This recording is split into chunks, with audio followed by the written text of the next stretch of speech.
Ok, bienvenue sur ma chaîne. Connaître l'Afrique. Bientôt je vais me changer le nom de la chaîne et mettre sur Astro T. Ok. Aujourd'hui je voulais un peu parler de l'éveil. Ce qui m'a. De l'éveil. Qu'est-ce qui m'a fait devenir éveillé pour ceux qui comprennent ce qu'il veut dire éveillé. En fait, ce qui m'a fait changer de direction, commencer à m'intéresser à l'ancienne civilisation égyptienne. C'était ce livre en fait, c'était ce livre. Le livre de Ankh. C'est un livre écrit par un anglais. Un homme comme son nom écrit cela. Hiro Ankh Ra Sanafli Sapaft. C'est lui qui écrit ce livre. Ce sont des égyptologues américains. Ce livre-ci là, quand je l'ai pris, ce livre-ci là, ce livre qui m'a vraiment fait m'intéresser à la mélanine. Parce que ce livre-ci là, quand j'ai lu ce livre-ci là, j'ai commencé à réfléchir autrement et les gens m'ont traité de fou.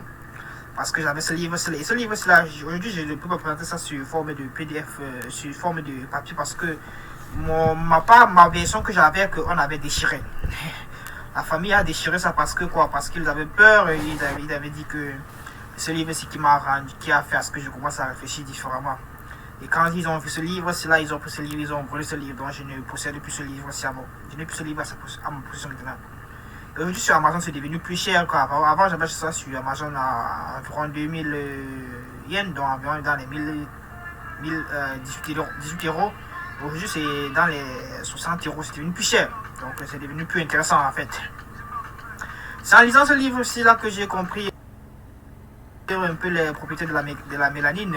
Et ceux qui sont vraiment intéressés, qui veulent connaître un peu la mélanine et comprendre un peu l'électromagnétisme, un peu comment ça fonctionne et à quoi c'est l'encre, à quoi c'est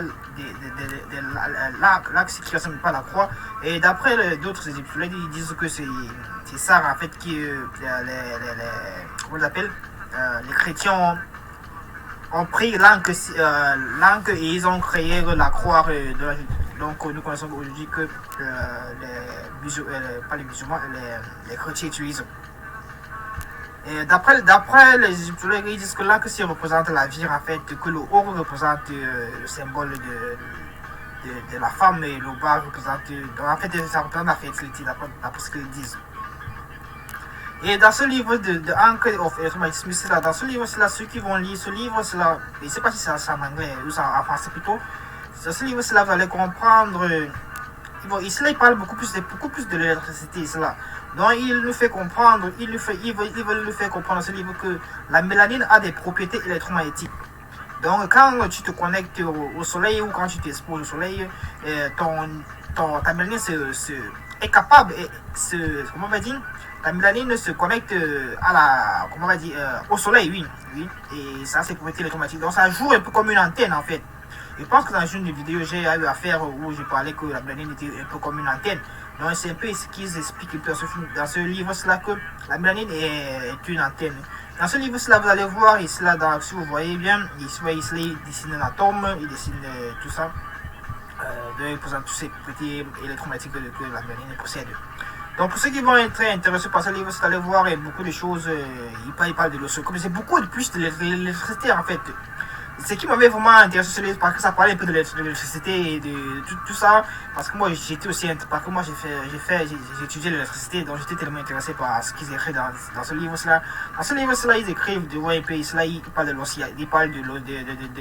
l'oscillation. Là, ils vont vous décider c'est QRCM, ils vont vous parler de ça. Ils vont dire en fait que la mélanine est un peu cette propriété en fait là. Je ne sais pas si c'est vrai, mais d'après ce qu'ils disent dans ce livre, là, il faut pas seulement qu'on se vante étant noir parce qu'on pense que la mélanine est tellement puissante. Tant que tu n'étudies pas, tu ne dois pas comprendre vraiment à quoi ça sert vraiment.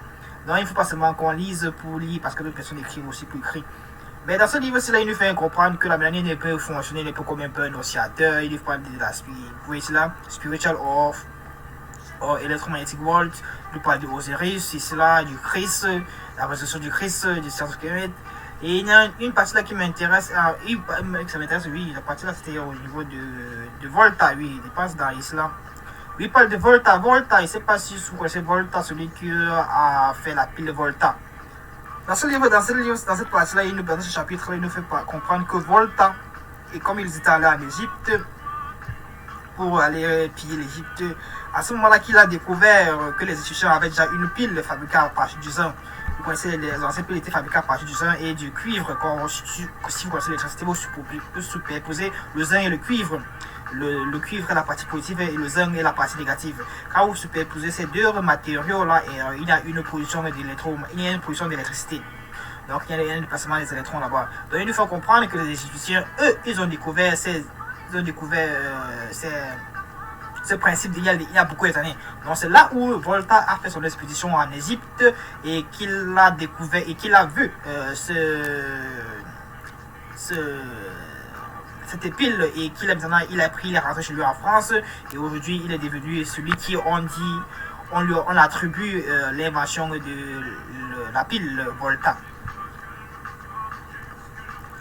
Et dans ce livre aussi, là, vous allez voir, ici, il parle de l'encre, life. Oui, life, comme je l'ai dit au début, vous disent que l'encre, c'est en fait, pour les lycéens, ça représente la fertilité.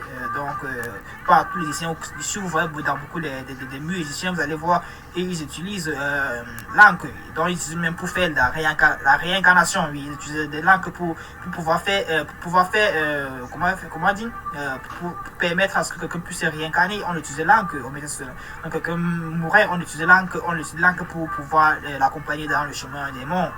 Donc, pour eux, l'encre était vraiment un outil. C'est un peu comme aujourd'hui les chrétiens utilisent le chapelet. Donc, c'est un peu ce même où les musulmans utilisent aussi. Je ne sais pas si c'est comme ça le chapelet. Donc, un peu l'encre auparavant, pour les anciens, c'était un peu, c'était tellement ces fonctionnalités-là. Donc, je prie que vous allez acheter ce livre aussi, vous pouvoir lire et comprendre mieux de quoi ce livre aussi parle. C'est intéressant, surtout pour ceux qui aiment l'électricité. Donc, d'après ce qu'ils écrivent dans ce livre aussi, là, que l'encre était un peu comme un talisman. Donc, vous mettez ça, ça peut vous attirer de la bonne chance, ça peut vous attirer du bonheur, pour vous attirer de la fortune. Et c'est pour ça que vous allez voir que beaucoup des Américains, parce que ce sont les Américains vraiment qui pratiquent vraiment cette culture de l'encre là, qui sont vraiment déjà chimiques, donc c'est devenu une culture en fait. Vous allez voir beaucoup de personnes en Amérique aujourd'hui, ils utilisent l'encre comme des colliers, ils mettent sur le cou. Donc, vous pouvez utiliser ça comme un talisman. Donc, pour ceux qui sont vraiment intéressés par l'encre, vous devez lire ce livre pour comprendre un peu certaines propriétés qu'il parle que l'encre possède. Donc, c'est un peu ça que je voulais un peu présenter à quoi servait l'encre. Pour ceux qui sont intéressés, il faut chercher ce livre. Là. Le titre, le nom du livre, c'est The Ankh, The Africa Origin of Electromagnetism. Donc, ils disent là que ce sont les Africains qui ont découvert, c'est tout à fait normal parce que les Africains sont les gens les plus vieux sur Terre, donc ce n'est que possible, ce n'est que probable que ce sont les Africains qui ont découvert ces principes de l'électromagnétisme. Ok, c'était bon.